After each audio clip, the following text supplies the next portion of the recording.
Hello guys, welcome back to my new mini blog. প্রথমে ভেবেছিলাম এই বৃষ্টি মুখর দিনে সুন্দর একটা মুভি দেখতে যাবো, কিন্তু এই যে আমার বান্ধবী, না, তার মুভি দেখতে যাওয়ার একদম ইচ্ছে ছিল না। সে বলল প্রকৃতির বুকে একটু ঘুরতে যাবে। সেই জন্য আমরা চারজন মিলে বেরিয়ে পড়লাম প্রকৃতির বুকে, সবুজ সবুজ প্রকৃতির বুকে ঘোরার জন্য। সুন্দর নাচতে নাচতে গাইতে গাইতে সে বললো একটা খুব সুন্দর জায়গায় নিয়ে যাবে। ও মা গো, এটা কি জায়গা! চারিদিকে পচা পাটের গন্ধ আর বিচ্ছিরি রাস্তার কর্দমাক্ত রাস্তা, যেখান থেকে বাইক চালাতে মনে হচ্ছিল আমি এক্ষুনি উল্টে পড়ে যাব।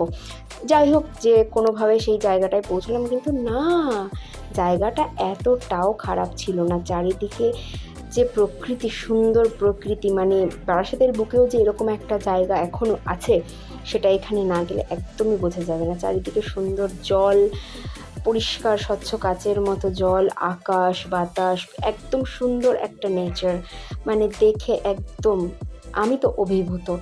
এই জায়গাটা যারা বারাসাতবাসী তারা জানো, বর্তির বিল, আর যারা জানো না তাদেরকে বলে দিই, এটা ব্যারাকপুর আর বারাসাতের মাঝখানে, মাঝ বরাবর একটা জায়গা, একটু ভেতরে যেতে হয়, সেরকম একটা জায়গা। তারপর এখানে আমার বান্ধবীর বর কি সুন্দর তাকে ছবি তুলে দিচ্ছে, আর এই নিয়ে দেখো আকাশ দেখছে, প্রকৃতি দেখছে, জীবনেও আমার একটা ছবি তুলে দেয় না। যাই হোক, ওদের ছবি তোলা দেখে লাস্টে আমরা সবাই মিলে হাঁটতে শুরু করলাম এবং একটা চায়ের দোকানে গেলাম। সেখানে সবাই চা খাচ্ছিল আর প্রকৃতি দেখছিল। বেশ সুন্দর, এই নৌকাগুলোতে কিন্তু চড়াও যায় বাই দ্য ওয়ে। আর আমি একটা হাওয়া ভর্তি প্যাকেট কিনেছিলাম, যেখানে আমাকে 4-5টা চিপস ফ্রিতে দিয়েছিল। হ্যাঁ, তোমরা ঠিক শুনেছো, ফ্রিতে দিয়েছিল। তারপর রাত হয়ে গেল ফিরতে ফিরতে, তারপর গেলাম আমরা একটা মোমোর দোকান। আমার তো মোমো খেতে ভীষণ ভালো লাগে, সেটা তোমরা জানো। তারপর সেখান থেকে আমি আর শোভা একটা মোমো কিনলাম, কিন্তু বাকি হাজব্যান্ডরা কেউ খেতে চাইলো না, তাই তারা খেলো না। মোমোগুলো সত্যি ভীষণ টেস্টি ছিল। যাই হোক, সেখান থেকে ফিরে আমরা গেলাম আমার বান্ধবীর বাড়িতে। সেখানে আমরা সবাই মিলে রাতের ডিনারটা তৈরি করলাম, পেটাই পরোটা আর কষা কষা মাংস।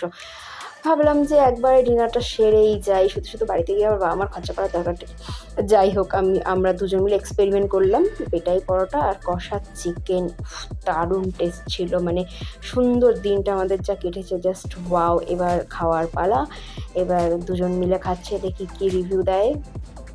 হ্যাঁ, দেখছি কি রিভিউ দেয়। না, খেয়ে তো খুব একটা খারাপ বলেনি, না, মনেই হচ্ছে খেয়ে ভালোই হয়েছে। হ্যাঁ হ্যাঁ, খুব ভালো হয়েছে। যাই হোক, সবার তো খুব সুন্দরভাবে, এদিকে আমার বান্ধবী শাশুড়ি, হ্যাঁ তিনি মাংসটা খাননি, তবে রুটিটা খেয়েছেন।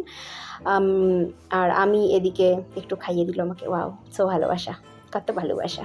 যাই হোক, আমি ভাত খাবো বলেছিলাম, আমি পরোটা খাবো না, রাতে আমার রুটি জাতীয় জিনিস আমার অতটা ভালো লাগে না, তো আমি এখানে মাংস দিয়ে ভাত খাই। আর তোমাদের যদি ভিডিওটা ভালো লেগে থাকে তাহলে লাইক কমেন্ট শেয়ার সাবস্ক্রাইব করতে ভুলো না। দেখা হচ্ছে পরের ভিডিওতে। Bye bye.